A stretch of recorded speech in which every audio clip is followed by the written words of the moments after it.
نحمده ونصلي على رسوله الكريم اما بعد اعوذ بالله من الشيطان الرجيم بسم الله الرحمن الرحيم رب اشرح لي صدري ويسر لي امري واحلل عقدة من لساني يفقهوا قولي واجعل لي وزيرا من اهلي آمين یا رب العالمین۔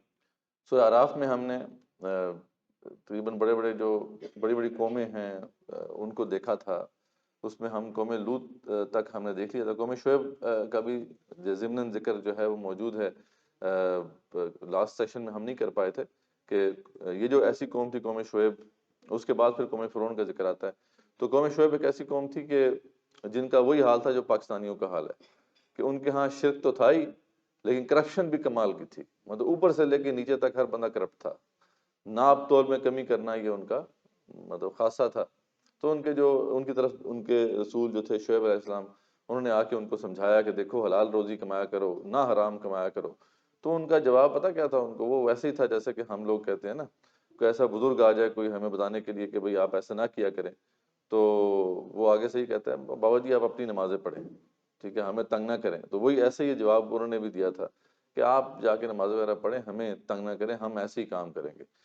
تو خیر ان کے اوپر بھی اللہ تعالیٰ کا عذاب آیا تھا اور اس قوم کو اللہ تعالیٰ نے تباہ کر دیا۔ تین قسم کے عذاب ان پہ آئے تھے کہ ایک تو وہ ابر آیا تھا، ایک بادل آیا تھا ان کے اوپر جس کے اندر جو ہے آگ تھی بیسیکلی، تو وہ آگ کی بارش ہوئی ان کے اوپر، ایک چنگھاڑ بھی، ایک زوردار آواز بھی آئی اور زلزلہ بھی آیا۔ اس طریقے سے اس پوری قوم کو تباہ کر دیا کہ حالانکہ بڑی امیر قوم تھی، یعنی ایک ایسی جگہ پہ یہ آباد تھے۔ مدین کا علاقہ جو ہے یہ ناردرن سائڈ پر ہے سعودی عرب کے، اگر آپ دیکھیں اس وقت بھی تبوک کے لیفٹ سائڈ پہ جو ایریا بنتا ہے ریڈ سی کے ساتھ، یہاں پہ یہ آباد تھے۔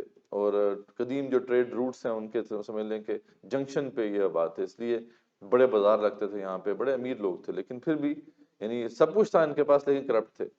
تو ہمارا بھی یہی معاملہ ہے، پاکستان کے پاس سب کچھ ہے، پاکستان بھی ایک طرح سے یہ راہداری ہے، یعنی ٹریڈ روٹس کے اوپر آباد ہے۔ یہاں پہ جو ہماری جیو پولیٹیکل جو سیٹنگ ہے بڑی زبردست ہے، لیکن یہ ہے کہ بس لوگ کرپٹ ہیں اس لیے ہم سفر کر رہے ہیں، ورنہ ہر قسم کے جو ہے یہاں پہ رزق کے دروازے کھل سکتے ہیں ہمارے لیے اگر ہم اللہ کی بات ماننا شروع کر دیں۔ اس کے بعد پھر جس مشہور قصے کا ذکر ہے وہ قصہ ہے موسیٰ و فرعون ہے۔ یہ بار بار قرآن میں اس قصے کا ذکر آتا ہے، ہم پہلے بھی دیکھ چکے ہیں کہ اس کی بڑی امپورٹنس ہے، سگنیفیکنس ہے، کیونکہ اس واقعے کے ذریعے سے اللہ تعالیٰ نے ہمیں یہ سمجھایا ہے کہ کیسے اللہ تعالیٰ حق کو پیش کرتے ہیں، ٹھیک ہے۔ موسیٰ علیہ السلام کو کیسے اللہ تعالیٰ نے بھیجا فرعون کے سامنے، اور کیا دلیل پیش کی تھی انہوں نے وہاں پہ، ہے جی، معجزہ پیش کیا تھا۔ تو وہ جو اللہ تعالیٰ کے نزدیک دلیل معجزہ ہے، اس والے سے بھی یہ قصہ ہمارے سامنے بہت واضح طور پہ سامنے آتا ہے۔ قوم فرعون کے جو حالات ہیں کچھ اس طرح سے تھے کہ یہ سورج دیوتا کی اولاد اپنے آپ کو کہتے تھے۔ را بیسیکلی جو ہے ان کا وہ لفظ تھا جو اس کے لیے استعمال کرتے تھے سورج دیوتا کے لیے، اسی سے پھر جو ہے لفظ فرعون بن گیا کہ جو لوگ بھی ان کا حاکم ہوتا تھا، بادشاہ ہوتا تھا، اس کو یہ فرعون کہتے تھے۔ تو اہل مصر جو تھے وہ ان کا یہ عقیدہ تھا کہ جو بھی ان کا بادشاہ ہوگا نا، وہ لازمی طور پر ان کا جو خدا ہے اس کی ایک فزیکل مینیفیسٹیشن ہوگا، مطلب اس کا ایک جسدی ظہور ہوگا، اس کا ایک مطلب یہ ہے کہ باڈیلی جو ہے وہ اس کو یہ خدا مانتے تھے کہ یہ سورج دیوتا کی اولاد میں سے ہے اور سورج دیوتا ہی ہے، بیسیکلی اسی کا یہ اوتار ہے۔ دو فرعونوں کا ذکر جو ہے قرآن میں آتا ہے، ٹھیک ہے۔ ایک بڑا فرعون ہے جسے آپ کہہ لیں، چھوٹا فرعون ہے۔ بڑا فرعون ریمیسس دا سیکنڈ ہے، ریمیسس ٹو۔ یہ وہ زمانہ تھا جس کے زمانے میں موسیٰ علیہ السلام پیدا ہوئے، ٹھیک ہے۔ اور جو دوسرا فرعون ہے وہ منفتا ہے، وہ فرعون ہے جس کے ساتھ موسیٰ علیہ السلام پلے پڑے، ٹھیک ہے۔ تو یہ دو فرعونوں کا ذکر جو ہے وہ آتا ہے۔ یہ جو آپ کو لیفٹ سائڈ پہ نظر آ رہا ہے بڑا سا، یہ ریمیسس دا سیکنڈ ہے، اور یہ نیچے جو مرا ہوا ہے منفتا، یہ اس کی ممی ڈرافٹ ہو گئی تھی، اور باقاعدہ اس کے اوپر ریسرچ کرتے کرتے ڈاکٹر مورس بکائے جو ہیں وہ مسلمان ہو گئے۔ پتہ کیوں مسلمان ہوئے تھے وہ؟ جانتے ہیں ہم ڈاکٹر مورس بکائے کو؟ نہیں جانتے، کوئی بھی نہیں جانتا۔ ڈاکٹر مورس بکائے جو ہے وہ ایجپٹولوجی کے ایکسپرٹ تھے۔ جب یہ کچھ ممیز ڈسکور ہوئیں تو ان کو بلایا گیا، یہ فرانسیسی ہیں، فرینچ اسکالر ہیں، تو ان کو بلایا گیا اس لیے سے کہ کیونکہ ایکسپرٹ تھے ایجپٹولوجی میں، ایجپشن جو بھی ہسٹری ہے اس کے اوپر۔ تو انہوں نے بیسیکلی ان ممیز پہ ریسرچ کی تھی۔ تو یہ جو ممی تھی منفتا کی، جب یہ دریافت ہوئی تو کسی وہاں پہ مسلمان نے جو ہے ان کو مصر میں قرآن کی یہ بات بتائی کہ جو فرعون، دوسرا فرعون جو ہے یہ پانی میں غرق ہو کے مرا، اور اللہ تعالیٰ نے قرآن میں واضح کیا تھا کہ ہم اس کی جو ہے اس کا جسم جو ہے وہ برقرار رکھیں گے، باقی رکھیں گے۔ اس کو تو مار دیا اللہ تعالیٰ نے، لیکن اس کا جسم باقی رکھیں گے۔ تو یہ بات بڑی بڑی انٹرسٹنگ لگی انہوں نے مزید اس پہ غور کیا، اور بعد میں جب ان کو پتہ چلا کہ واقعی اس کی ممی جو ہے اس کو جب اس کی ٹیسٹنگ وغیرہ کی انہوں نے، تو معلوم ہوا کہ واقعی یہ جو ہے سمندر میں ڈوب کے مرا تھا یہ، اور اس سے پھر جو ہے وہ ان کے دل میں قرآن کی جو حقانیت ثابت ہوئی اور مسلمان ہو گئے۔ بعد میں انہوں نے کتاب بھی لکھی، بڑی مشہور کتاب ہے قرآن بائبل اینڈ سائنس، اور اس میں پھر انہوں نے ثابت کیا کہ قرآن مجید میں جتنے بھی سائنٹیفک فیکٹس بیان کیے گئے ہیں وہ بالکل بھی غلط نہیں ہیں، درست ہیں، اور سائنس سے جو ہے وہ ٹکراتے نہیں ہیں، جبکہ بائبل جو ہے اس کے اندر بہت سی کنٹرڈکشنز موجود ہیں۔ تو خیر یہ بھی یعنی قرآن کی حقانیت کی ایک بہت بڑی دلیل بنی، اور بہت سے لوگ، پھر سینکڑوں لوگ جو ہے، خاص طور پر فرانس کے اندر اسلام بہت تیزی سے پھیلا اس کے بعد۔ یہ ان کا جو خاصہ تھا کہ پیرامڈس بڑے بڑے انہوں نے بنائے تھے، آج بھی انسان حیران ہے کہ کیسے انہوں نے اتنے بڑے بڑے پیرامڈس بنائے۔ ان کا جو سوشل سٹرکچر تھا وہ آپ کو رائٹ سائڈ پہ یہاں نظر آ رہا ہے کہ اوپر فرعون ہوتے تھے، اس کے بعد پھر نیچے جو ہے مختلف قسم کے فیکشنز تھے، کلاسز تھیں، سولجرز ہوتے تھے، پھر اس کے بعد مرچنٹس ہوتے تھے، اور نیچے سب سے جو ہے غلام ہوتے تھے۔ تو جیسے کہ کلاسیکل سوسائٹی کا معاملہ تھا، اب اس کے اوپر بہت ریسرچ ہو چکی ہے، اب تو ایجپشین لینگویج جو ہے اس کو بھی ڈیکوڈ کر لیا گیا ہے، تو اس سے جو ٹیبلٹس ملی ہیں بہت ساری، تو ان سے بہت کچھ ان کے بارے میں جانا جا چکا ہے۔ خیر، تو اللہ فرماتے ہیں ثم بعثنا من بعده موسیٰ بآیاتنا الی فرعون وملئہ فظلموا بها، کہ پھر ہم نے جو ہے بھیجا موسیٰ علیہ السلام کو اپنی آیات کے ساتھ، اپنی معجزات کے ساتھ۔ دو بڑے معجزات جو ہے اللہ تعالیٰ نے ان کو عطا کیے تھے۔ کون کون سے تھے جی دو بڑے معجزات؟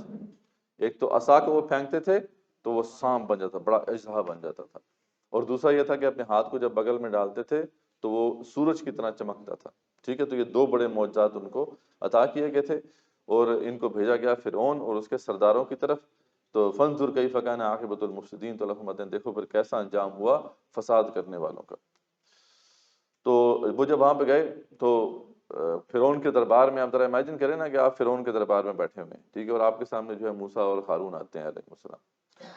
تو کوئی امیجن کرنا چاہتا ہے کہ وہ فرعون ہے تو کوئی مسئلہ نہیں، ٹھیک ہے، وہ بھی امیجن کر سکتا ہے۔ تو آپ فرعون اور فرعون کے درباری یہاں پہ بیٹھے ہوئے ہیں، آپ کے سامنے موسیٰ اور ہارون علیہ السلام آتے ہیں، اور آ کے کلیم کرتے ہیں کہ دیکھو ہم رب العالمین کی طرف سے بھیجے گئے ہیں، بنی اسرائیل کو تم نے جو غلام بنایا ہوا چھوڑ دو۔ تو آپ کے ذہن میں کیا سوال پیدا ہوگا؟ ہے جی، یہ پیچھے سے کوئی بتائے آپ کے ذہن میں کیا سوال پیدا ہوگا اگر آپ کے سامنے اس طرح موسیٰ اور ہارون علیہ السلام آ جاتے ہیں اور یہ کلیم کرتے ہیں، آپ اگر فرعون ہیں اور فرعون کے درباری ہیں، تو کیا آپ کے ذہن میں سوال پیدا ہوگا؟ ہے جی، کیا ہوا؟ بتائیں جی، ہاں آپ بتائیں، پیچھے ہاتھ کھڑا کیا وہ پیچھے والے جو ساتھی سب سے آخر میں جو پڑے۔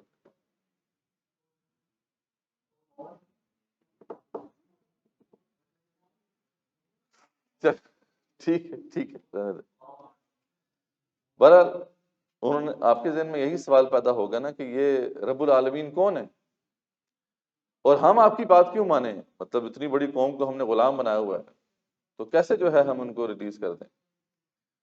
تو آپ کے پاس کوئی دلیل ہے تو پیش کریں، ٹھیک ہے۔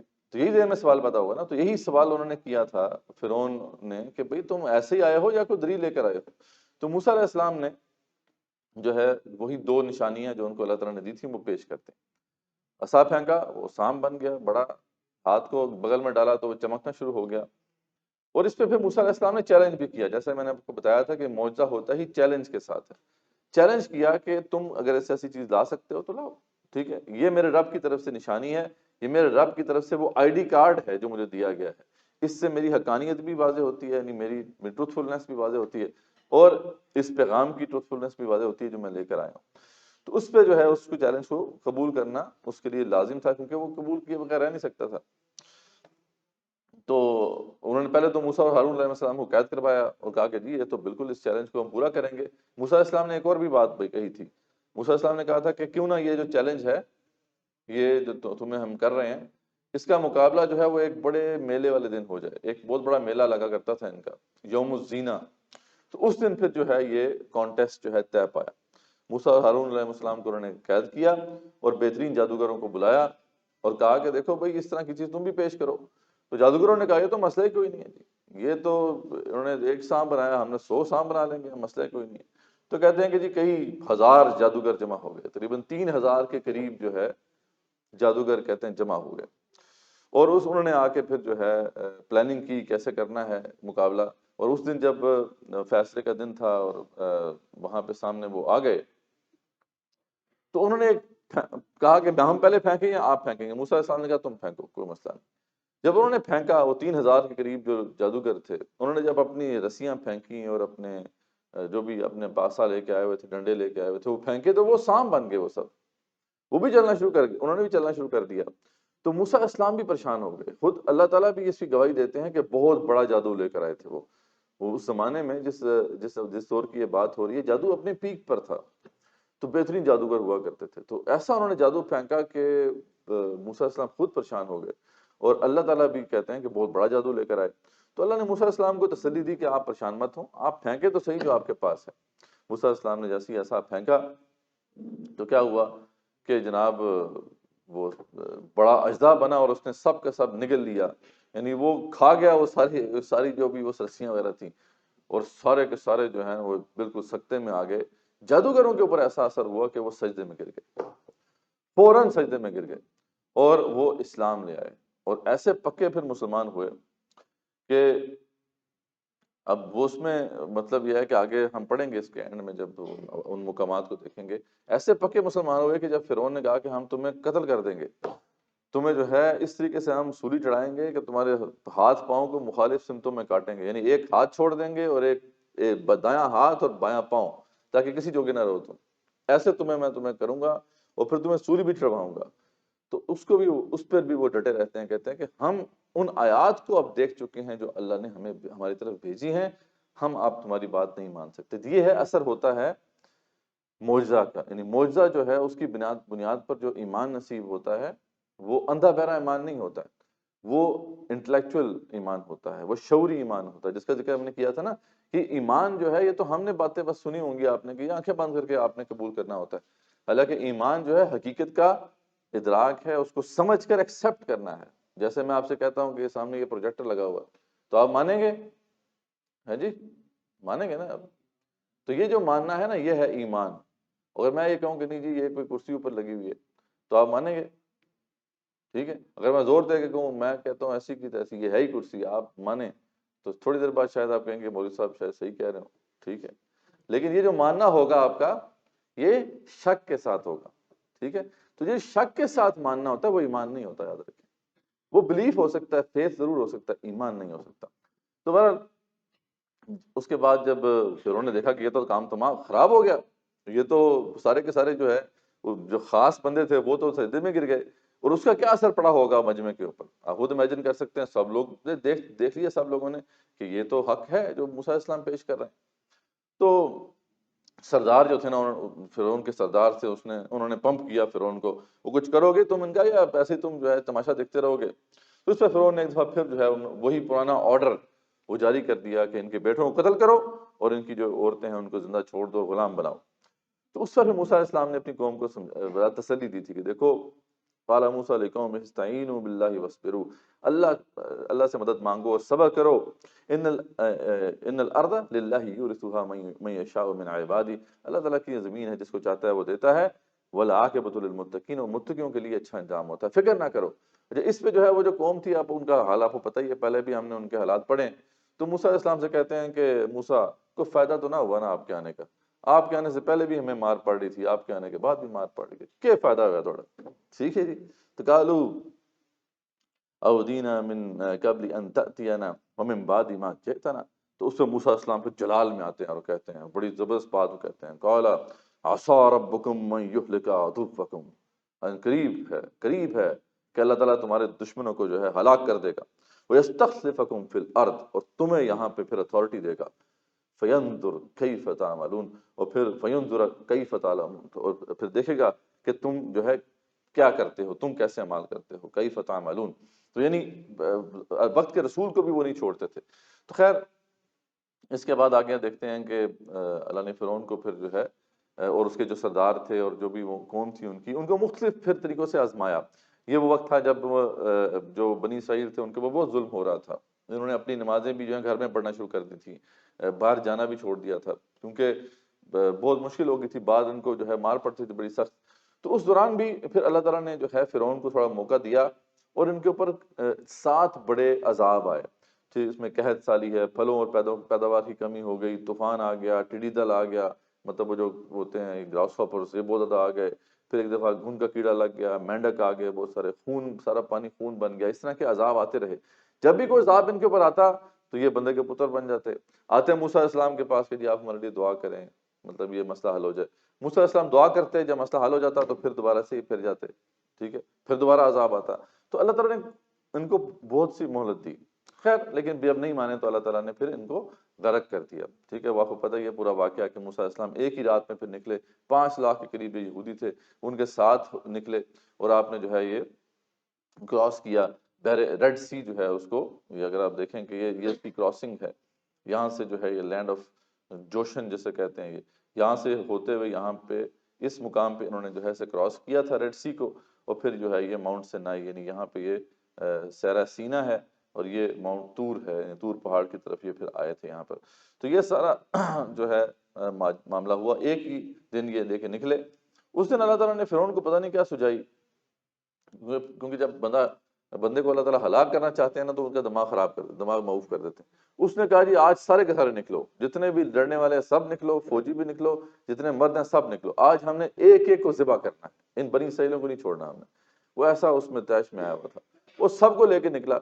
اصل میں تو فیصلہ اللہ نے کیا ہوا تھا کہ ان سب کو اللہ تعالیٰ نے غرق کرنا ہے، اور وہ راستے میں جو پھر جو ہے وہ موسیٰ علیہ السلام نے عصا مارا، اور وہ جو ریڈ سی تھا جس کا جو بھی پارٹ تھا وہ 2 حصوں میں تقسیم ہوا، بنی اسرائیل اس سے گزر گئے، اور یہ سارے کے سارے جو ہے جب اندر آ گئے ان کے تعاقب میں تو وہ جو تھا وہ 2 پہاڑوں کی طرح جو ہے 2 پانی کے 2 بڑے حصے کھڑے ہوئے تھے، وہ آپس میں مل گئے اور سب کے سب جو ہے غرق ہو گئے، اور فرعون بھی غرق ہو گیا۔ تو خیر اس کے بعد پھر ہم دیکھتے ہیں کہ موسیٰ علیہ السلام جو ہے وہ لے کر یہی صحرا سینا کی طرف آ گئے تھے، اور یہاں پہ آ کے انہوں نے پڑاؤ ڈالا۔ یہاں پہ پھر یعنی یہ جو ہے آپ دیکھ سکتے ہیں کہ یہ سارا صحرا سینا ہے بیچ میں، یہاں پہ کہیں پہ انہوں نے جو ہے اپنے کیمپس لگائے، اور تقریباً کچھ عرصے بعد ہی موسیٰ علیہ السلام کو کال آ گئی اللہ کی طرف سے کہ آپ کوہ طور پر جائیں، ہم نے آپ سے بات کرنی ہے۔ 40 راتوں کے لیے اللہ تعالیٰ نے انہیں بلا لیا۔ جب یہ موسیٰ علیہ السلام وہاں پر گئے، وہاں پہ خیر پھر ایک واقعہ آتا ہے کہ موسیٰ علیہ السلام کے دل میں یہ شوق پیدا ہوا کہ میں اللہ کو دیکھوں، ٹھیک ہے، اللہ سے باتیں تو کرتے تھے وہ، تو یہاں پہ ان کو شوق پیدا ہوا کہ کیوں نہ میں اللہ تعالیٰ کو دیکھ لوں۔ تو اللہ تعالیٰ نے کہا تم مجھے نہیں دیکھ سکتے، یہ سامنے پہاڑ ہے، اس کی طرف میں نا اپنی ایک ریفلیکشن ماروں گا اس کی طرف، اگر تو یہ کھڑا رہ گیا اپنی جگہ پہ تو تمہیں مجھے دیکھ سکتے ہو۔ تو اللہ نے ایسے کیا، جب وہ پہاڑ کے اوپر اپنی ایک تجلی ڈالی تو پہاڑ جو ہے وہ ریزہ ریزہ ہو گیا، اور موسیٰ علیہ السلام جو ہے وہ بے ہوش ہو کے گر پڑے۔ اس پہ جب وہ ہوش میں آئے تو انہوں نے اللہ سے معافی مانگی اور کہا کہ اللہ تعالیٰ میں اپنی بات واپس لیتا ہوں، اور شکر ادا کرتا ہوں جو بھی تو نے مجھے عطا کیا ہے۔ خیر یہاں پہ جب وہ ان کو پھر تورات بھی ملی، لیکن یہاں پہ اللہ تعالیٰ نے ان کو بتا دیا تھا موسیٰ علیہ السلام آپ کے پیچھے جو قوم ہے نا وہ گمراہ ہو گئی ہے، اور ان کو جو ہے ایک بندے نے آگے جا کے سورۃ طٰہٰ میں ذکر آتا ہے کہ ایک بندہ تھا سامری، اس نے ان کو گمراہ کر دیا ہے، اور انہوں نے جو ہے بچڑے کی پوجا شروع کر دی ہے۔ موسیٰ علیہ السلام تو بالکل ان کے پاؤں کے نیچے سے زمین نکل گئی، یہ کیا ماجرا ہوا۔ وہ پھر واپس آتے ہیں، اور جب دیکھتے ہیں کہ جناب پیچھے باقاعدہ جو ہے جیسے آپ اس پکچر میں دیکھ سکتے ہیں بیک ڈراپ میں کہ یہ انہوں نے جناب سامری صاحب نے کہا تھا کہ جی اپنے جتنے بھی آپ سونے جو ہیں آپ کے پاس ہیں ان سب کو جمع کر لیتے ہیں، آپ سب لوگوں کو ایک علیحدہ علیحدہ لے کے پھرنا پڑتا ہے، اور پھر سیفٹی بھی نہیں ہے اس میں، تو اس کو ایسا کرتے ہیں ایک ہی جگہ پہ جمع کر کے گرم کر لیتے ہیں، اور اس کا ایک جو ہے ایک بلاک بنا دیتے ہیں تاکہ یہ ساتھ چلتا رہے، ہر کسی کی پھر انٹری کر دی اس نے کہ جس کا جتنا سونا تھا۔ لیکن وہاں پہ پھر اس نے ایک چال چلی جس کا ذکر ہم سورۃ طٰہٰ میں دیکھیں گے کہ جس چکر میں پھر جو ہے نا یہ ایک بچڑا بن گیا، اور وہ جو ہے بچڑے کی محبت تو پہلے سے دل میں تھی ان کے، تو اس لیے جو ہے یہ انہوں نے پوجا شروع کر دی، اور اس نے کہا کہ جی موسیٰ علیہ السلام تو گمراہ ہو گئے ہیں، وہ کدھر خدا کے پاس چلے گئے ہیں، خدا تو تمہارا یہ ہے۔ تو اس پہ جو ہے جب موسیٰ علیہ السلام واپس آئے تو سب سے پہلے انہوں نے اپنے بھائی کو پکڑا، ہارون علیہ السلام کو، کہ یہ تم نے کیا کیا، تمہیں میں امیر بنا کے گیا تھا، تمہارے ہوتے ہوئے انہوں نے کیسے شرک کر دیا، اور یہ کیسے جو ہے بچڑے کی پوجا شروع کر دی۔ بلکہ الفاظ ایسے ہیں کہ باقاعدہ ان کو داڑھی سے پکڑا اور بالوں سے پکڑا اور ان سے کہا کہ تم نے یہ کیا کیا۔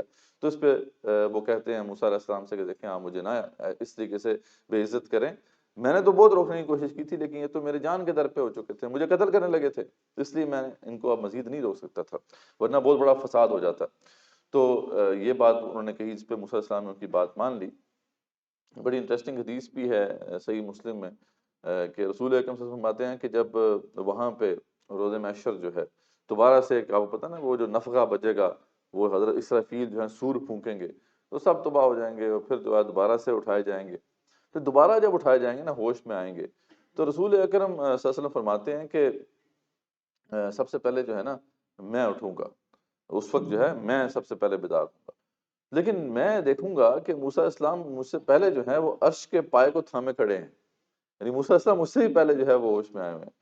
تو مجھے نہیں معلوم کہ وہ مجھ سے پہلے ہوش میں آئے یا انہیں کوہ طور کی بے ہوشی کے بدلے میں میدان حشر میں بے ہوشی سے جو ہے وہ مستثنیٰ قرار دے دیا گیا۔ تو یہ بھی انٹرسٹنگ حدیث ہے کہ موسیٰ علیہ السلام جو ہے مجھ سے پہلے جو ہے وہ اللہ تعالیٰ کے عرش کے پائے کو تھامے ہوئے ہوں گے۔ تو خیر یہ سارا معاملہ ہوا کہ اللہ تعالیٰ کے سے انہوں نے پھر معافی مانگی، پہلے تو اپنے اور اپنے بھائی کی بات پیش کی، قال رب اغفر لی ولی یا اللہ مجھے اور میرے بھائی کو تو معاف کر دے، وادخلنا فی رحمتک، اور ہمیں جو ہے اپنی رحمت میں جگہ دے، وانت ارحم الراحمین، سب سے زیادہ رحم کرنے والا ہے۔ پھر اپنی قوم کی طرف متوجہ ہوئے، ٹھیک ہے، اور انہوں نے کہا کہ تم بھی توبہ کرو، ٹھیک ہے۔ پھر ان کی توبہ قبول ہوئی تھی، سورہ بقرہ میں اس کا ذکر موجود ہے۔ تو توبہ اس طرح قبول ہوئی تھی کہ جنہوں نے بھی شرک کیا تھا ان کو قتل کرنے کا حکم ہوا، اور اپنے رشتہ داروں کو ہی کہا گیا کہ قتل کرو۔ اگر باپ نے کیا تھا تو بیٹے کو حکم ہوا کہ قتل کرو، بیٹے نے کیا تھا تو باپ کو حکم ہوا کہ قتل کرو۔ اس طریقے سے ان کی توبہ قبول ہوئی۔ جو یہاں پہ بڑا ظلم کیا ہے یہ مطلب اہل کتاب نے، یہود و نصارہ نے، کہ یہ سارا جو سامری والا کیس تھا نا، کہ سامری نے یہ بچڑا بنایا تھا، وہ سارا ہارون کے سر ڈال دیا۔ یعنی یہ بہت ظلم کرتے ہیں، ان کی کتابوں میں یہ اکثر آپ کو ملتا ہے کہ جو پیغمبر ہیں علیہ السلام ان کی یہ بے حرمتی کرتے ہیں اور اس طرح کی باتیں ان سے منسوب کرتے ہیں۔ تو حالانکہ ایسی بات نہیں تھی، ہارون علیہ السلام تو ظاہری بات ہے کہ اللہ کے پیغمبر تھے، وہ ایسا نہیں کر سکتے تھے۔ تو اللہ نے پھر جو ہے ان کی توبہ قبول کی، اور اس کے بعد موسیٰ علیہ السلام نے جو ہے اپنی وہ تختیاں اٹھائیں جو تورات ان کو ملی تھی، اور پھر جس کے اندر ہدایت بھی تھا، لفظ نور بھی تھا اس کے اندر، وہ سب جو ہے تعلیمات ان کو تھی، انہوں نے اٹھائیں، اور پھر دوبارہ ان سے عہد دینے کی بات کی۔ اس کے بعد پھر اللہ تعالیٰ کے حکم سے موسیٰ علیہ السلام جو تھے انہوں نے ان کے اندر سے 70 اسپیشل لوگ جو ہے چنے، جس کا ذکر ہم نے پہلے سورہ بقرہ میں بھی دیکھا تھا۔ وہ 70 ایلڈرز جو تھے ان کے 70 ایلڈرز، ان کو چنا تاکہ وہ جائیں اللہ کی جناب میں توبہ کریں، کیونکہ اب اجتماعی توبہ کی ضرورت ہے نا، قوم نے جرم کیا ہے اتنا بڑا، تو اجتماعی توبہ کرنی پڑے گی۔ لیکن وہ میں نے بتایا تھا آپ کو کہ وہ 70 جو حالانکہ سب سے بہترین لوگ تھے، لیکن ان کے دل میں بھی جناب شیطان نے ایسا وسوسہ ڈال دیا کہ جب وہ کوہ طور کی طرف جا رہے تھے تو دل میں بس پتہ نہیں کوئی خیال آیا کہ جی کیوں نہ ہم جو ہے موسیٰ علیہ السلام سے مطالبہ کریں کہ ہم نے اللہ کو دیکھنا ہے، ٹھیک ہے جی، جب تک ہم اللہ کو نہیں دیکھیں گے تو ہم ان احکامات پہ نہیں چل سکتے۔ تو اس پہ جو ہے وہ ایک اوپر سے بجلی کا کڑکا آیا تھا اور یہ سارے کے سارے مارے گئے تھے، کیونکہ انہوں نے مطالبہ ہی ایسا الٹا سیدھا کیا تھا۔ تو یہاں پہ پھر موسیٰ علیہ السلام نے دعا کی تھی۔ موسیٰ علیہ السلام کی بڑی اس وقت جو ہے حالت آپ امیجن کر سکتے ہیں، ان آیات میں ان کی وہ جو کنڈیشن ہے اس کو واضح کیا گیا ہے۔ تو اللہ فرماتے ہیں وَاخْتَارَ مُوسَىٰ قَوْمَهُ 70 رَجُلًا لِمِيقَاتِنَا، تو موسیٰ علیہ السلام نے 70 آدمی جو تھے اپنی قوم میں سے ہماری وقت معین طے شدہ وقت کے لیے منتخب کیے۔ فَلَمَّا أَخَذَتْهُمُ الرَّجْفَةُ، جب ان کے اوپر وہ جو بجلی کا کڑکا گر گیا، قَالَ رَبِّ لَوْ شِئْتَ أَهْلَكْتَهُم مِّن قَبْلُ وَإِيَّايَ، تو اس پہ موسیٰ علیہ السلام کہتے ہیں وہی کہ اللہ یہ تو کام کے لوگ تھے، ان کو بھی تو نے مار دیا، میں کیا کروں گا، پیچھے تو ساری قوم ویسی کی ویسی ہے۔ تو اس پہ وہی یہاں پہ کہتے ہیں رب اگر تجھ کو یہ منظور ہوتا کہ اس سے قبل ہی ان کو اور مجھ کو ہلاک کر دیتا یا اللہ۔ مطلب یہ ہے کہ اتہلکنا بما فعل السفہاء منا، چند بیوقوفوں کی وجہ سے آپ ہم سب کو مار دیں گے اللہ تعالیٰ۔ تو ان ہی الا فتنتک، بے شک یا اللہ آپ کی طرف سے جو ہے ایک آزمائش ہے، تضل بہا من تشاء وتہدی من تشاء، جسے چاہتا ہے ہدایت دیتا ہے، جسے چاہتا ہے تو جو ہے گمراہ کرتا ہے۔ انت ولینا فاغفر لنا، ہاں تو ہی ہمارا دوست ساتھی ہے، بس ہمیں بخش دے، ورحمنا ہم پہ رحم فرما، وانت خیر الغافرین، تو سب سے زیادہ جو ہے وہ رحم کرنے والا اور معافی دینے والا ہے۔ تو وہی نبیوں کی شان یہ ہے کہ رب کا وہ ادب پہچانتے ہیں، وہ جس انداز سے بات کرتے ہیں ان سے ہمیں سیکھنا چاہیے رب کو کیسے پکارنا چاہیے۔ تو اس طریقے سے موسیٰ علیہ السلام نے جو دعا کی تو اللہ تعالیٰ نے پھر ان کو دوبارہ زندہ کر دیا، ان 70 ایلڈرز کو، حالانکہ انہوں نے بات ایسی کی تھی کہ اللہ نے ان کو ہلاک کر دیا تھا۔ اس کے بعد پھر جو ہے ایک ذکر ہے کہ بڑی ایک اہم آیت آتی ہے، اہل کتاب کو یہ بتایا جا رہا ہے کہ تم جو ہے جب تک یہ کام نہیں کرو گے اس وقت تک تمہارا جو ہے تمہاری نجات ممکن نہیں ہے۔ اور اس والے سے رسول اکرم صلی اللہ علیہ وسلم کی جو اہمیت ہے اور ان سے تعلق کی جو بنیادیں ہیں وہ ہمارے اوپر اللہ تعالیٰ نے واضح کی۔ بیسیکلی اس کے اندر تو باقی سب چیزیں تو یہی ہیں کہ الذین یتبعون الرسول النبی الامی الذی یجدونہ مکتوبا عندہم، ٹھیک ہے، فی التوراۃ والانجیل۔ تو یہاں پہ جو ہے ذکر ہوا ہے کہ یہ محمد صلی اللہ علیہ وسلم تو وہ ہے جن کا ذکر تورات اور انجیل میں تم پاتے ہو، اور اس میں پھر بہت سے ایسے مقامات ہیں آج بھی، حالانکہ تحریف شدہ بائبل ہے، تحریف شدہ تورات ہے، اولڈ اور نیو ٹیسٹمنٹس ہیں، اس میں رسول اکرم صلی اللہ علیہ وسلم کی پیشن گوئی موجود ہے۔ جیسے کہ یہ جو حوالے لکھے ہوئے ہیں، بک آف ڈیٹونمی ہے، اس میں چیپٹر نمبر 18 ہے، اس کے بعد پھر گاسپل آف میتھیوز میں چیپٹر نمبر 12 to 46 میں جو ہے ہم دیکھتے ہیں کہ ذکر آتا ہے۔ گاسپل آف جان جو ہے اس کے اندر چیپٹر نمبر 1 ہے، ورسز 19 to 21 میں اس کا ذکر ہے۔ پھر گاسپل آف جان میں ہی آگے چیپٹر 14 میں ذکر ہے۔ اس طرح آگے ملٹیپل جگہوں پہ جو ہے ان کا آج بھی ذکر موجود ہے محمد صلی اللہ علیہ وسلم کا۔ تو اس لیے اللہ فرماتے ہیں کہ یہ تو وہ محمد رسول اللہ صلی اللہ علیہ وسلم ہے کہ جن کا ذکر تم اپنے صحیفوں میں پاتے ہو، تو کیوں نہیں تم مان رہے؟ تو فالذین آمنوا بہ وعزروہ ونصروہ واتبعوا النور الذی انزل معہ اولئک هم المفلحون۔ تو وہ لوگ جو ایمان لائیں گے ان کے اوپر، جو ان کی عزت کریں گے، جو ان کی مدد کریں گے، اور جو اس نور کا اتباع کریں گے جو ان کے اوپر نازل ہوا ہے یعنی قرآن مجید، تو وہی پھر کامیاب ہونے والے ہیں۔ تو اس والے سے ہمیں بھی ایک طرح سے آداب سکھائے گئے ہیں کہ رسول اکرم صلی اللہ علیہ وسلم کے ساتھ ہمارا جو تعلق ہے وہ اس طرح ہونا چاہیے، ہم نے ان پہ ایمان لانا ہے، ان کی عزت اور تعظیم کرنی ہے اور ان کی مدد کرنی ہے۔ اصل میں یہ مسئلہ ہے جو تھوڑا ہمیں سمجھ نہیں آتا۔ باقی عاشق رسول تو ہم بہت بڑے، ٹھیک ہے، آپ ہم سے دعوے کروا لیں، ان کے لیے تو جان بھی حاضر ہے، لیکن یہ ہے کہ مدد نہیں ہم کر سکتے۔ یعنی رسول اکرم صلی اللہ علیہ وسلم کو کس کام کے لیے مدد کی ضرورت تھی؟ وہ ان کا وہ مشن تھا جو کہ ابھی تک پایا تکمیل تک نہیں پہنچا۔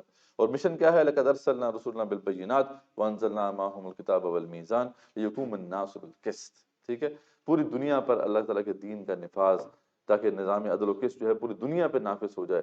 یہ وہ مشن ہے جو آج تک جو ہے پورا نہیں ہو سکا۔ رسول اکرم صلی اللہ علیہ وسلم نے تو حجاز تک جو ہے اس کو نافذ کیا تھا، اس کے بعد وہ چلے گئے، اس کے بعد ان کے جو شاگرد تھے، ان کے ساتھی تھے صحابہ کرام رضوان اللہ تعالیٰ علیہم، انہوں نے اس وقت 3 بر اعظموں پر حکومت کو قائم کر دیا۔ لیکن اس کو گلوبلی ہونا ہے۔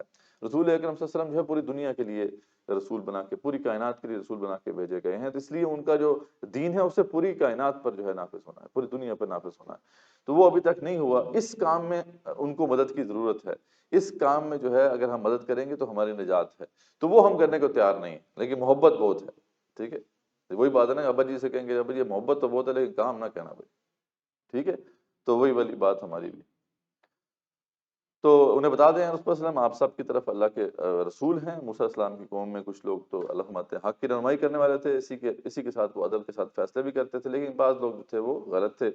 جہاد کے حکم کے جب نہیں مانا انہوں نے، اس کا ذکر پھر آگے، یہ تو تھوڑا بیچ میں ایک پیچ آیا جس میں اللہ تعالیٰ نے مسلمانوں کو ایک بات سمجھائی اور ایک کچھ اہم اصول بیان کیے، پھر قصہ جو ہے دوبارہ سے جاری ہے۔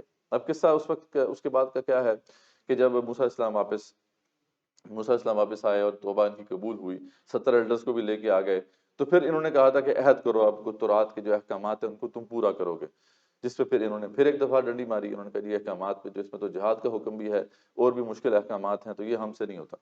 تو اللہ تعالیٰ نے کیا کیا تھا پھر، یاد ہے آپ کو؟ ہاں جی، جبرائیل علیہ السلام کو اللہ تعالیٰ نے بھیجا اور کوہ طور پھر کھڑا کر دیا گیا ان کے سروں کے اوپر، اور اس طریقے سے گن پوائنٹ پر جیسے کہ جو ہے نا ان سے عہد دیا گیا کہ تم لو عہد، پھر انہوں نے عہد دیا تھا۔ لیکن پھر جب حکم ہوا، اور اس کا ذکر ہم پہلے پڑھ چکے ہیں کہ موسیٰ علیہ السلام جو ہے انہوں نے جس طرح وہ ایک پارٹی بھجوائی تھی 12 بندوں کی کہ جا کے ذرا وہاں پر ریکی کر کے آؤ، وہ انہوں نے آ کے جو رپورٹ دی تھی ان کی CID نے، اس نے تو پوری قوم کو بیڑا غرق کر دیا، قوم ہی پوری بیٹھ گئی، اور سب نے کہا کہ آپ اور آپ کا رب جائیں، ہم تو نہیں لڑنے والے۔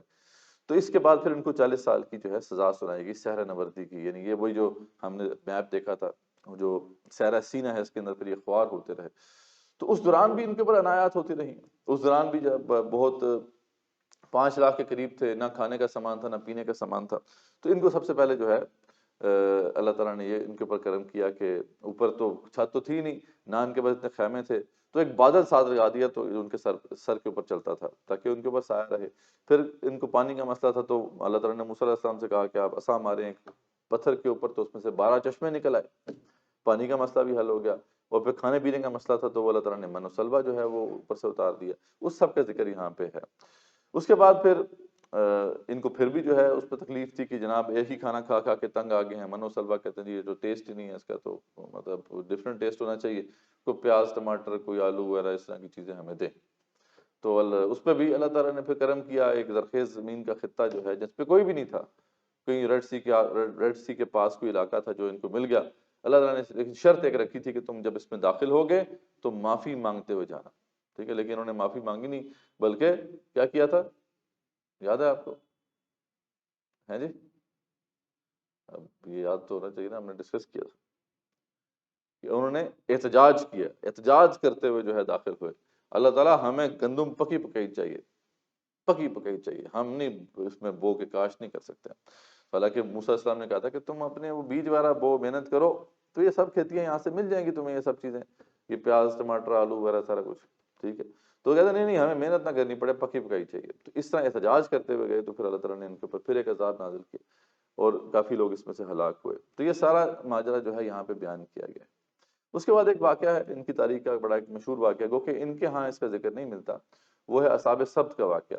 یہ کچھ لوگ تھے جو جو ہے بیت جو ان کا عقبہ کی بندرگاہ ہے اس کے پاس کے یہاں بات تھے۔ آج بھی ایلا کے نام سے ایک وہاں پہ ایک چھوٹا سا قصبہ ہے جارڈن میں، اس وقت جارڈن کے ساؤدرن سائڈ پہ جو ہے وہ ایک چھوٹا سا قصبہ موجود ہے ایلا کے نام سے۔ تو یہ کچھ لوگ تھے بیسیکلی مچھیرے تھے، تو ان مچھیروں کا معاملہ یہ تھا کہ اللہ نے ان کے اوپر ایک ٹیسٹ ڈالا، کیونکہ ان کے دن وہی ہفتے کا دن تھا عبادت کا، تو کوئی انہوں نے ایسی غلطیاں کی ہوں گی جس کی وجہ سے اللہ تعالیٰ نے ان کے اوپر امتحان ڈالا۔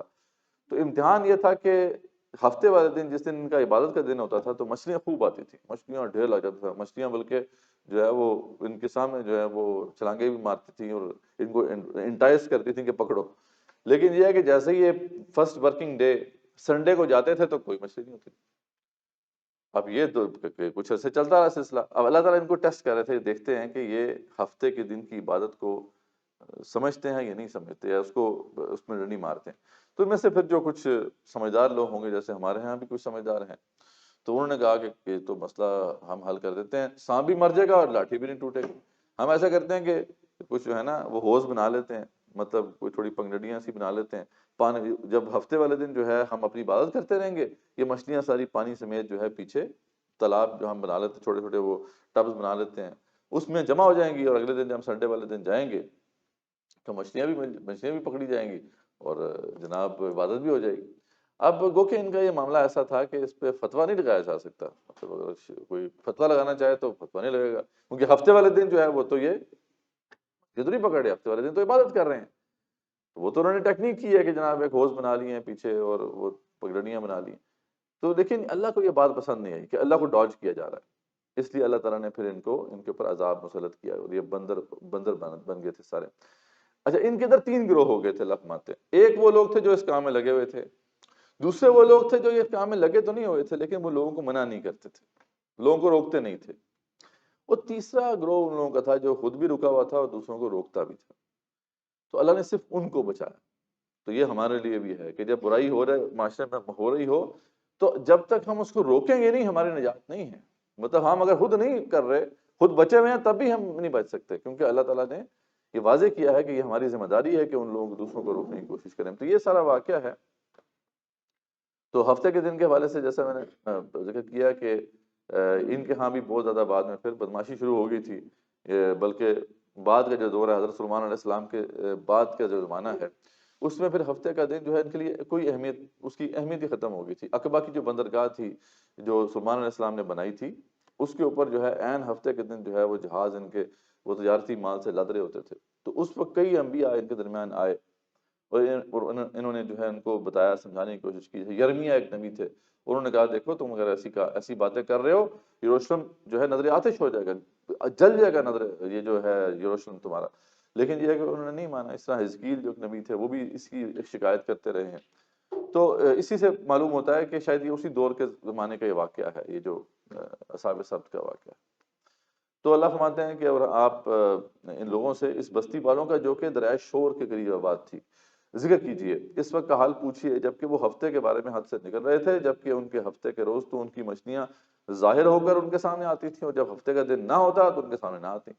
تو ہم ان کو ان کی اس طرح سے آزمائش کرتے تھے اس سبب سے کہ وہ بے حکمی کیا کرتے تھے۔ تو اس پہ پھر وہی جو دو تین گروہ ہو گئے، اچھا اس میں وہ جو گروہ تھا نا جو لوگوں کو منع کر رہا ہوتا تھا، اب دیکھیں نئے شیر ہر جگہ پہ ہوتے ہیں، اب جب حق کی بات کر رہے ہوں گے سوسائٹی میں، دوسروں کو روک رہے ہوں گے، دیکھو یار آپ ایسا نہ کرو، تو آپ کو کچھ لوگ جو ہے نا کہیں گے یار کیوں آپ بھینس کے آگے بین بجا رہے ہو، کیوں ان کے آگے آپ جناب یہ باتیں کر رہے ہو، ان کو تو کوئی سمجھ آنے والی نہیں ہے۔ تو اس طرح کے لوگوں نے ان کو روکنے کی کوشش کی، ان مومنین کو جو کہ لوگوں کو روک رہے تھے، تو ان کا جواب بڑا خوبصورت تھا۔ وہ کہتے ہیں کہ قالوا معذرۃ الی ربکم ولعلہم یتقون، ہم تو اس لیے کر رہے ہیں کہ اللہ کے سامنے ایک اپنی معذرت تو پیش کر دیں گے نا، اللہ تعالیٰ یہ ہم نے دیکھا تھا اس برائی کو ہوتے ہوئے، ہم نے روکنے کی کوشش کی تھی، اور ہو سکتا ہے کہ ہماری یہ کوشش جو ہے کامیاب ہو جائے اور یہ واقعی جو ہے برائی سے رک جائے۔ تو بہرحال یہ ایک بہت اہم اصول ہے جس سے ہمیں سمجھنا چاہیے کہ ہمیں ہر حال میں یہ کام کرنا چاہیے۔ اسی لیے رسول اللہ صلی اللہ علیہ وسلم کی بے شمار احادیث ہم پہلے بھی ذکر کر چکے ہیں کہ نہیں منکر اور امر بالمعروف کے اوپر، جن کو ہم اچھی طرح یاد رکھنا چاہیے، ٹھیک ہے۔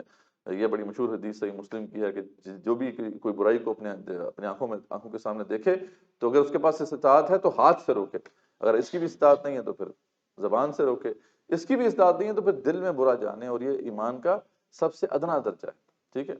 اس لیے ایک اور مقام پہ آپ صلی اللہ علیہ وسلم نے فرمایا کہ جو شخص کسی قوم میں ہو اور وہاں گناہ کے کام ہو رہے ہوں، وہ گناہ کرنے والوں کو گناہ سے روکنے کی طاقت رکھتا ہو پھر بھی نہ روکے، تو اللہ تعالیٰ گناہ سے روکنے میں غفلت کرنے والوں کو مرنے سے پہلے عذاب میں ضرور مبتلا کرے گا۔ تو آج ہمارے اوپر عذاب چل رہا ہے امت مسلمہ پہ، ہم دیکھ رہے ہیں۔ اس طرح ایک اور حدیث جو ہے شعبۃ الایمان میں ہے، امام بہقی نے اسے کوٹ کیا ہے کہ آپ صلی اللہ علیہ وسلم نے فرمایا کہ اللہ تعالیٰ نے جبرائیل علیہ السلام کی طرف ایک وحی بھیجی، جبرائیل علیہ السلام کو کہا کہ فلاں ایک علاقہ ہے اس کو تباہ کر دو، تو اس میں جبرائیل علیہ السلام اللہ کی بارگاہ میں یہ بات کرتے ہیں، حالانکہ دیکھیں جبرائیل علیہ السلام کو جھوٹ تو نہیں کہیں گے نا اللہ کے سامنے، وہ چونک گئے اس بات پہ کہ اللہ تعالیٰ سے کہتے ہیں اللہ تعالیٰ وہاں پہ تو آپ کا ایک ایسا بندہ بھی ہے جس نے پلک جھپکنے کی دیر بھی آپ کی معصیت نہیں کی، یعنی اس نے پلک جھپکنے کی دیر بھی کبھی گناہ نہیں کیا، اتنا نیک بندہ، اس کو بھی مار دو۔ تو اللہ تعالیٰ غصے سے کہتے ہیں جبرائیل علیہ السلام کو کہ ہاں اس بستی کو اٹھاؤ اور اس پر پلٹو، اس پہ مارو۔ کیوں؟ کیونکہ اس کا چہرے کا رنگ کبھی تبدیل نہیں ہوا، میرے احکامات ٹوٹ رہے تھے اس کے اوپر، اس کو پریشانی نہیں تھی، یہ لگا ہوا تھا اللہ کر رہے ہیں، ہاں جی لگا ہوا تھا اللہ اللہ کرنے کے لیے، تو اس کو سزا دو، اس کے اوپر ساری کی ساری بستی کو پلٹو۔ تو یعنی اس سے معلوم ہوتا ہے کہ وہی بات کہ جب تک کہ ہم معاشرے کے اندر یہ کام نہیں کریں گے اس وقت تک ہمارے لیے بہت مشکل ہوگا معاملہ۔ اس کے بعد پھر اللہ فرماتے ہیں اور وہ وقت یاد کرنا چاہیے کہ آپ کے رب نے یہ بات بتا دی کہ وہ ان یہود پر قیامت تک ایسے شخص ضرور مسلط کرتا رہے گا کہ ان کو سزائے شدید کی تکلیف دیتے رہیں گے، یعنی یہ اللہ تعالیٰ نے ان کو بتایا تھا کہ ان کے اوپر قیامت تک ایسے لوگ مسلط ہوتے رہیں گے۔ یہ پیچھے آپ کو بیک ڈراپ پہ پکچر نظر آ رہی ہے، ہولوکاسٹ کی پکچر ہے، یہ تو ابھی ریسنٹ ٹائمز کی بات ہے نا کہ جس طریقے سے ہٹلر نے ان کے ساتھ کیا، لیکن پوری تاریخ اگر آپ دیکھ لیں یہ ہمیشہ جو ہے یہ پسے ہوئے طبقے ہی رہے، مطلب ان کو اچھوت کہا جاتا تھا، عیسائی جو ہے ان کو اچھوت کہتے تھے، یہ شہر میں آ کے آباد نہیں ہو سکتے تھے، شہر سے باہر ان کی آبادیاں ہوتی تھیں، تو ان کے اوپر یہ سلسلہ مسلط رہا۔ یہ تو اب آخری وقت ہے جب تقریباً ہم اینڈ ٹائمز کے قریب پہنچ چکے ہیں، یہ تو اب اس میں کوئی شک کی بات نہیں ہے، انشاءاللہ اس کی تفصیل آپ کے سامنے آئے گی جب ہم سورہ کہف پڑھیں گے انشاءاللہ، تو اس میں یہ بات تفصیل آپ کے سامنے آئے گی کہ اس وقت کتنے قریب ہم پہنچ چکے ہیں قیامت تو قائم ہونے میں بہت کم اب ٹائم رہ گیا ہے، یعنی آپ صلی اللہ علیہ وسلم نے جتنی بھی نشانیاں بتائی تھیں بڑی بڑی وہ سب کی سب پوری ہو چکی ہیں، اور اس میں ایک نشانی جو قرآن نے بتائی تھی وہ یہ تھی کہ یہ یروشلم کی بستی دوبارہ آباد ہو جائے گی، اور آج اسرائیل جو ہے دوبارہ آباد ہو چکا ہے، وہاں یہودی واپس پہنچ چکے ہیں، تو یہ آخری ان کا دور چل رہا ہے، ورنہ تاریخ میں ہمیشہ یہ پسے ہی رہے۔ اور ہم نے دنیا میں ان کی مختلف جماعتیں کر دی، اللہ فرماتے ہیں اور بعض ان میں نیک تھے، بعض ان میں اور طرح کے تھے، اور ہم ان کو خوشحالیوں اور بدحالیوں سے آزماتے رہے کہ شاید یہ باز آ جائیں، بار بار اللہ تعالیٰ ان کو آزماتے رہے لیکن پھر بھی یہ باز نہیں آتے تھے۔ پھر ان کے بعد ایسے لوگ ان کے جانشین ہوئے، کتاب کو ان سے حاصل کیا، وہ دنیا فانی کا مال مطالعہ لیتے ہیں، یعنی دنیا کے کچھ پیسے لے کے کہ اللہ کی کتاب میں تعریف کرتے رہے اور کہتے ہیں کہ ہماری ضرور مغفرت ہو جائے گی۔ یہ تو ان کا تھا نا معاملہ کہ ہمیں تو آگ نہیں چھوئے گی مگر گنتی کے چند دن، وہ تو ان کا ہم عقیدہ پہلے پڑھ چکے ہیں، حالانکہ اگر ان کے پاس ویسا ہی مال آ جائے تب بھی یہ اس کو لے لیں گے۔ کیا ان سے اس کتاب کے اس مضمون کا عہد نہیں دیا گیا تھا کہ اللہ کی طرف سوائے حق کے بات کے اور کچھ نہ کریں؟ پھر بھی انہوں نے کیوں کیا ایسا؟ تو اللہ فرماتے ہیں کہ یقیناً جو ہے ہم سے انتقام لے کر رہیں گے۔ اس کے بعد پھر بنی اسرائیل جو ہے طور پہاڑ سے جب نیچے اترے تھے، جب اس کا ذکر ہے کہ اللہ نے ان سے عہد لیا تھا، اور جب انہوں نے نہیں مانا تھا تو پھر کوہ طور پہاڑ ان کے اوپر کھڑا کر دیا گیا تھا، تو پھر انہوں نے عہد لیا تھا۔ اس سے اللہ تعالیٰ نے بھی ایک اور عہد بھی ہمیں یاد کرایا کہ ایک تو وہ عہد ہے کہ جو بطور مسلمان ہم بھی اللہ تعالیٰ سے کیے ہوئے ہیں۔ جب ہم نے کلمہ پڑھ لیا تو میں نے کیا بتایا تھا کہ ایک عہد ہم نے کر لیا تھا۔ وہ عہد کیا ہے جی؟ ایاک نعبد و ایاک نستعین بھی بالکل وہ عہد ہے کہ ہم تیری مانیں گے، تیری بات جو ہے اس پہ چلیں گے، یعنی یہ جو شریعت تو نے ہمیں دی ہے ہم اس کو پورا کریں گے، تیرے احکامات کو پورا کریں گے۔ بنی اسرائیل سے بھی اسی کا عہد لیا گیا تھا کہ تورات کے احکامات آپ نے پورے کرنے، لیکن انہوں نے چھوڑ دیا، انہوں نے اس کو بھلا دیا، اور پھر اللہ کے عذاب کے کوڑے برسے۔ تو لیکن اللہ فرماتے ہیں کہ یہ عہد تو چلو ابھی تم لے رہے ہو، لیکن ایک عہد وہ ہے جو تم اپنی پیدائش سے بھی پہلے لے چکے ہو، اور وہ کیا ہے؟ اسے عہد الست کہتے ہیں۔ یہ ہے جو اللہ تعالیٰ نے آدم علیہ السلام کی تمام ارواح کو جمع کیا۔ آدم علیہ السلام سے آدم علیہ السلام کے بعد آنے والی جتنی بھی بنی نوع انسان کی ارواح تھی ان کو جمع کیا، اور ان سے پھر ایک عہد لیا تھا کہ کیا میں تمہارا رب نہیں ہوں؟ سب نے یک زبان ہو کے کہا تھا قالوا بلا شہدنا، بے شک ہم اس بات پر گواہ ہیں کہ آپ ہی ہمارے رب ہیں۔ اسی لیے جو ہے حضرت علی سے کسی نے پوچھا کہ کیا آپ کو یہ عہد یاد ہے؟ تو انہوں نے کہا ہاں بالکل یاد ہے۔ ٹھیک ہے، آپ سے اگر پوچھیں کہ آپ کو یہ عہد یاد ہے کہ آپ نے کیا تھا، جی آپ کچھ لوگ کہہ رہے ہیں نہیں نہیں آپ کو یہ یاد ہے، لیکن یہ عہد ایسا ہے کہ یہ آپ کی عادت کے اندر یاد ہے، یعنی جو بچپن میں ہم جو چیزیں کر رہے ہوتے ہیں ہمیں تھوڑی یاد ہوتی ہیں۔ بچپن میں ہم نے زبان سیکھی تھی، یاد ہے کیسے سیکھی تھی؟ تو غیر شعوری حالت میں ہم نے وہ چیز سیکھی تھی۔ یہ بھی ایسا معاملہ ہے کہ ہمارے سرشت کا حصہ، ہمارے وجود کا حصہ ہے۔ ہم یاد رکھیں ایک خدا کو ضرور بناتے ہیں، ہم بندگی ضرور کرتے ہیں، چاہے اللہ کی کریں چاہے کسی اور ہی کریں۔ اقبال نے کہا تھا نا کہ یہ بندگی خدائی وہ بندگی گدائی، یا بندہ خدا بن یا بندہ زمانہ، فیصلہ تجھے کرنا ہے یا تو اللہ کا بندہ بن جا یا پھر تجھے اور جگہوں پہ جو ہے سر ڈالنا پڑے گا۔ تو اس کی بڑی تفصیلات موجود ہیں کہ کیسے یہ عہد ہوا تھا تفاسیر کے اندر۔ اس کے بعد پھر اللہ تعالیٰ جو ہے ایک شخص کے بارے میں ارشاد فرماتے ہیں، ایک بڑا ہی مسٹیریس سا ایک شخص تھا، اس کے بارے میں خود ان کی کتابوں میں بھی بہت زیادہ موجود ہے چیزیں۔ اس کا نام تھا بلعام بن باورا۔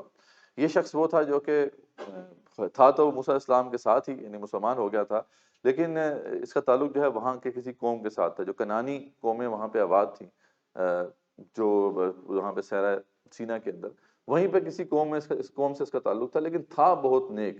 اس کے بارے میں جو ابن عباس سے مروی روایت ہے اور دیگر جو روایات ہمارے مفسرین نے پیش کی ہے کہ اتنا یہ بڑا ولی اللہ تھا کہ اللہ کے عرش کو اپنی آنکھوں سے دیکھ لیتا تھا، فرشتوں کو دیکھ لیتا تھا۔ ٹھیک ہے، اللہ تعالیٰ نے اس کو بہت کچھ عطا کیا تھا۔ اللہ خود فرماتے ہیں کہ وَاتْلُ عَلَيْهِمْ نَبَأَ الَّذِي آتَيْنَاهُ آيَاتِنَا، ان کا ذکر کیجئے اس شخص کے بارے میں جس کو ہم نے اپنی آیات عطا کی تھی، اللہ خود فرماتے ہیں۔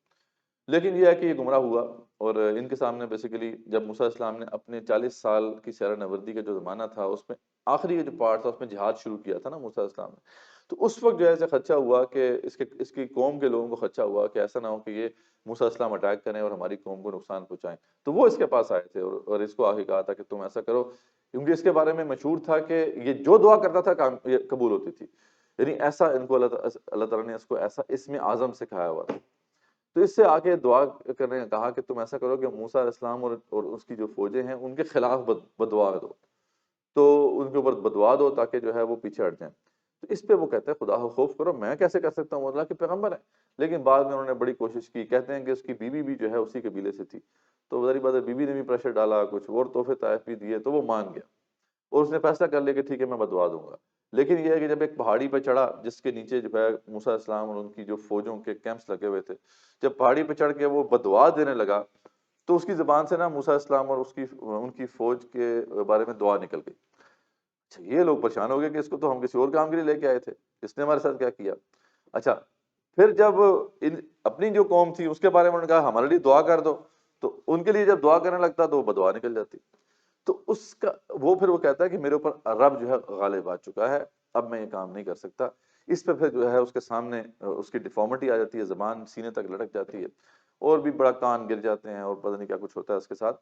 پھر وہ کہتا ہے کہ دیکھو میں تو اب راندہ درگاہ ہو گیا، جیسے ابلیس کا معاملہ ہے نا، وہ تو اب مطلب مردود ہو گیا، تو اب میں تمہیں ایک ٹیکنیک بتاتا ہوں جسے تم اس سے شکست دے سکتے ہو۔ تو پھر وہ ٹیکنیک اس نے بتائی تھی کہ یا تو ان سے زنا کرواؤ، خوبصورت عورتیں بھیجو ان کے کیمپس میں، اگر ایک بندے نے بھی زنا کر لیا تو ان کے اوپر کوئی اللہ کا عذاب آئے گا، یا پھر ان کو شرک پہ لے کے آؤ۔ تو بعض کہتے ہیں کہ یہی جو ہے وہ سامری بھی ہے. تو اس میں بہرحال اختلاف ہے کہ یہ شخص کون تھا اور کس وقت کا یہ واقعہ ہے، لیکن بہرحال یہ ایک مسٹیریس واقعہ. اللہ فرماتے ہیں کہ اس کی مثال کتے کی سی ہے. ٹھیک ہے، کہ نہیں یہ اس شخص کو میں نے اتنا کچھ عطا کیا اور پھر بھی یہ جو ہے زمین سے لگ گیا اور دنیاوی جو ہے آسائشوں کی خاطر اس نے اتنا دین پیش دیا، تو اس کی مثال جو ہے کتے کی ہے. ذالک مثل القوم الذین کذبوا بآیاتنا. اسی طرح اللہ فرماتے ہیں اس قوم کی مثال بھی ہے، وہ قوم بھی ایک کتے کی طرح ہوتی ہے کہ جو اللہ کی آیات کو جھٹلا دیتی ہے. اور اللہ خود فرماتے ہیں کہ یہ بری مثال ہے جو میں نے دی ہے، لیکن یہ ہے کہ یہ مثال بالکل درست اس پہ پوری اترتی ہے. اس کے بعد پھر اللہ فرماتے ہیں اپنے اصول کو واضح کرتے ہیں کہ اللہ نے اکثریت انسانوں اور جنوں کی پیدا اس لیے کیا کہ ان کو اللہ نے جہنم میں ڈالا. ٹھیک ہے، اور یہ اتنا بڑا اصول ہے کہ جو انسان کو ہلا کے رکھ دیتا ہے کہ یار کہیں ہم بھی اس میں نہ چلے جائیں. اس پہ بڑی ایک مشہور حدیث ہے آپ صلی اللہ علیہ وسلم کی، اور آپ صلی اللہ علیہ وسلم فرماتے ہیں کہ بنی آدم علیہ السلام اللہ کے سامنے پیش ہوں گے روز محشر، تو اللہ تعالیٰ آدم علیہ السلام سے کہیں گے کہ اپنی جو اولاد ہے، یہ جو اولاد ہے، ان میں سے تم جو ہے جہنم کے لوگ نکال لو، جہنم کے جانے والے لوگ جو ہیں ان کو سائڈ پہ کر لو. تو وہ کہیں گے کہ کتنے لوگ؟ ٹھیک ہے، تو اس پہ اللہ تعالیٰ کہیں گے 1000 میں سے 999، یعنی 1000 میں سے 999 جو ہیں وہ جہنم رسید ہو گئے. یعنی اگر آپ اسے پرسنٹیج نکالیں تو یہ 0.01% بنتی ہے. یعنی صرف اتنے لوگ کامیاب ہوئے، باقی سب جو ہے جہنم میں چلے گئے. اس پہ صحابہ کرام پریشان ہو گئے. تو اللہ تعالیٰ کے رسول صلی اللہ علیہ وسلم نے تسلی دی کہ بے شک جتنے بھی جنت پہ جائیں گے ان میں سے آدھے تم ہوگے، آدھے جو ہے یہ امت والے ہوں گے. لیکن بہرحال یہ بھی تو ایک الارمنگ بات ہے کہ جو سکسیس کے چانسز ہیں بڑے کم ہیں. تو یہاں پہ اللہ فرماتے ہیں لہم قلوب لا یفقہون بہا. اللہ فرماتے ہیں یہ وہ لوگ ہیں جن کے دل ہیں جن کی سمجھنے سے قاصر ہیں. وَلَهُمْ أَعْيُنٌ لَا يُبْصِرُونَ بِهَا. ان کی آنکھیں ہیں دیکھنے سے قاصر ہیں. لَهُمْ آذَانٌ لَا يَسْمَعُونَ بِهَا. ان کے کان ہیں کہ سننے سے قاصر ہیں. یعنی ظاہری بات ہے ان کو آپ حق بات سمجھا ہی نہیں سکتے. اب اللہ نہ کرے، اس سے دعا مانگنی چاہیے کہ ہم جو ہے اس سے بچ جائیں، اللہ تعالیٰ ہمیں ان میں نہ ڈال دے، کیونکہ یہ وہ لوگ ہیں کہ جن کو آپ جتنا مرضی سمجھائیں ان کو سمجھ میں نہیں آئے گی بات. یہ اب ہمیشہ کے لیے ڈیسٹن ٹو ہیل ہیں. تو اللہ تعالیٰ ہمیں ان سے بچائے. اللہم ربنا لا تجعلنا منہم. تو یہ وللہ الاسماء الحسنى فادعوہ بہا. تو اللہ فرماتے ہیں اللہ کے اسماء جو ہیں انہی سے پکارا کرو انہیں. اور وذروا الذین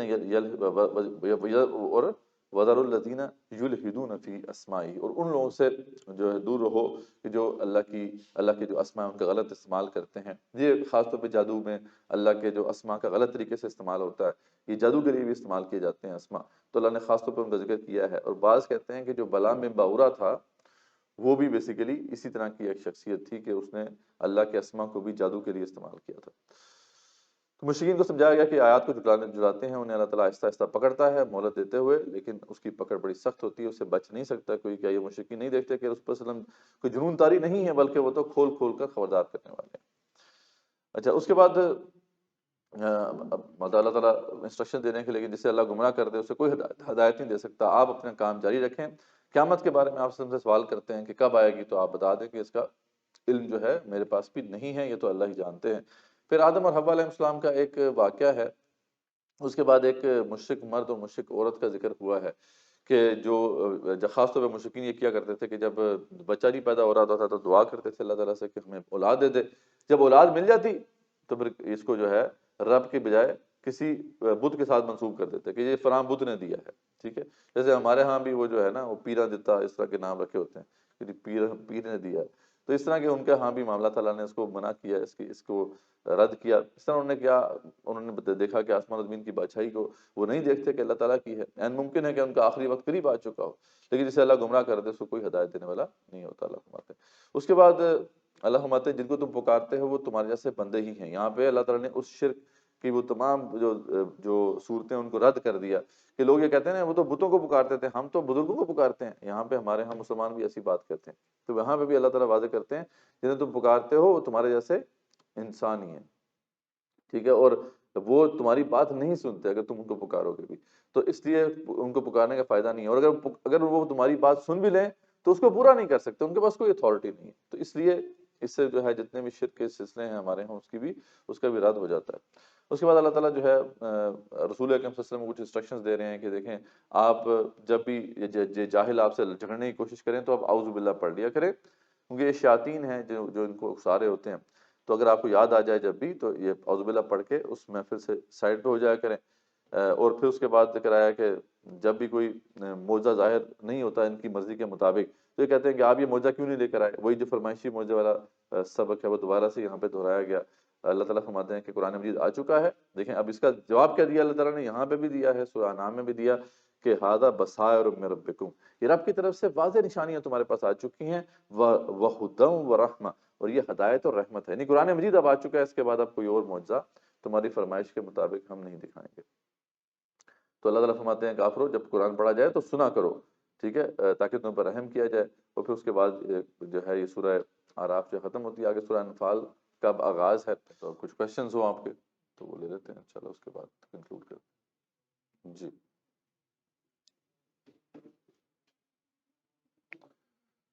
جی آج کے سیشن کے حوالے سے کوئی کوشچن ہوں؟ جی جی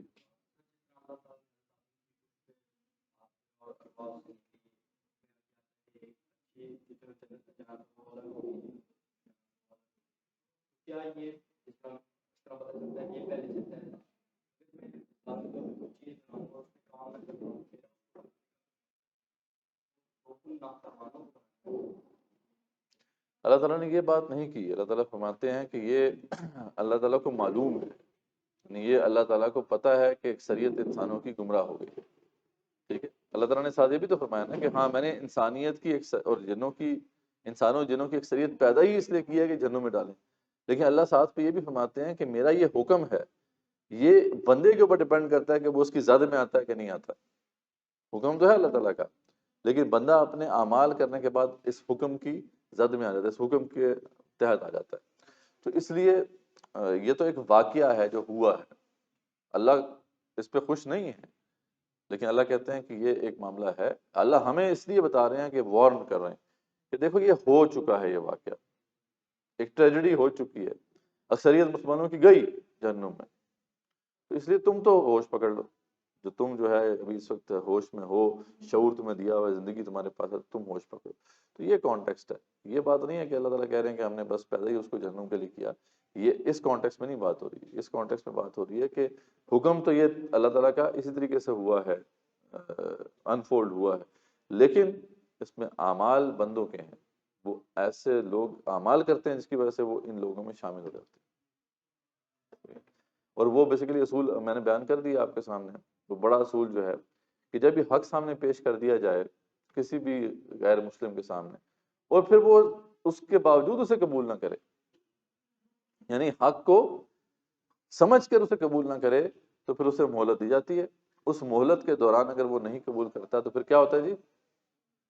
دلوں پہ سٹیمپ لگ جاتی ہے، اور جب سٹیمپ لگ جاتی ہے تو پھر لوگ اسی کیٹیگری میں شامل ہو جاتے ہیں، اب they are destined to hell, جو مرضی کر لیں ہم جہنم میں جائیں گے، ٹھیک ہے۔ اسی طریقے سے مسلمانوں کا بھی معاملہ ہے کہ جو دین اسلام کو تو قبول کر چکے ہیں، اب ان کے سامنے اللہ کے احکامات جب آ جائیں، ان احکامات کو وہ سمجھ جائیں کہ اللہ کے احکامات ہیں، اور پھر بھی عمل نہ کریں، تو پھر کیا ہوتا ہے؟ ان کو بھی مہلت ملتی ہے، اس مہلت کے دوران اگر وہ مان جاتے ہیں ٹھیک ہے، نہیں تو پھر ان کے دلوں پہ بھی مہر لگ جاتی ہے، اور یہی لوگ پہ منافقین کہلاتے ہیں، اور یہ بھی جہنم میں چلے جاتے ہیں۔ تو یہ معاملہ اللہ کی طرف سے ہے، یہ پھر انسان اپنے اعمال کی وجہ سے ان لوگوں میں شامل ہے، ٹھیک ہے۔ اور کوئی کوشچن؟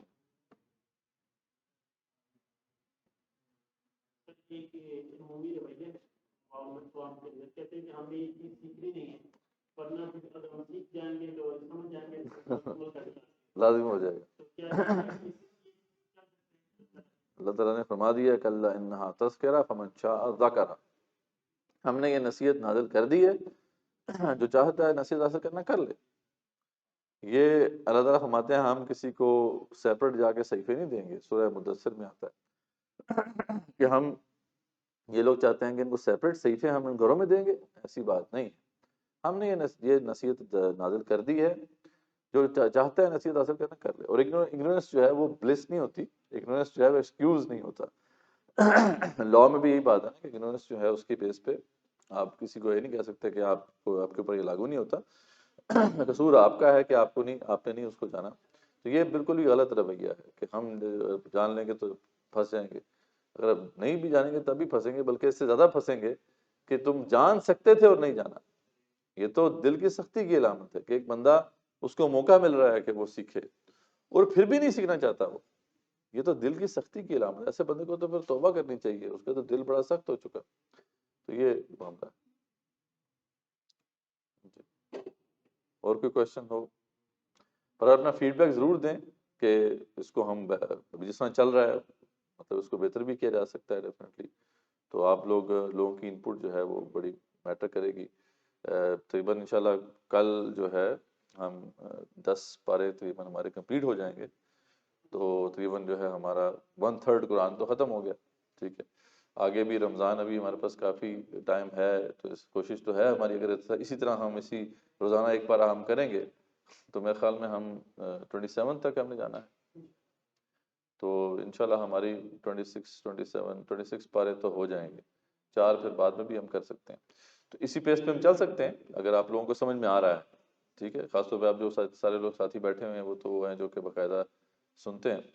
تو اگر تو اس کو اور طریقے سے کرنا ہے، جیسے سلو تھوڑا کرنا ہے یا پھر تفصیلات کم کر دیں، یہ تو پورا قرآن میں کوشش کر رہا ہوں کہ کوئی چیز چھوڑوں نہ، مطلب کور ٹو کور ہم چل رہے ہیں، اس میں کوئی چیز جو ہے ہم چھوڑ نہیں رہے، بلکہ تفسیر میں جتنی بھی کوششیں میری ہوتی ہے میں بیان کر دیتا ہوں.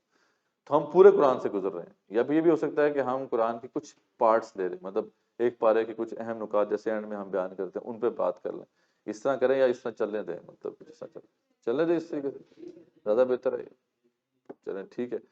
تو بہرحال اس کو دیکھتے ہیں انشاءاللہ. آپ بھی کوشش کریں کہ جو ہے جو بات یہاں پہ مطلب ایکسپلینیشن آ رہی ہے، انشاءاللہ یہ پریزنٹیشنز آپ کو ملنا شروع ہو گئی ہوں گی.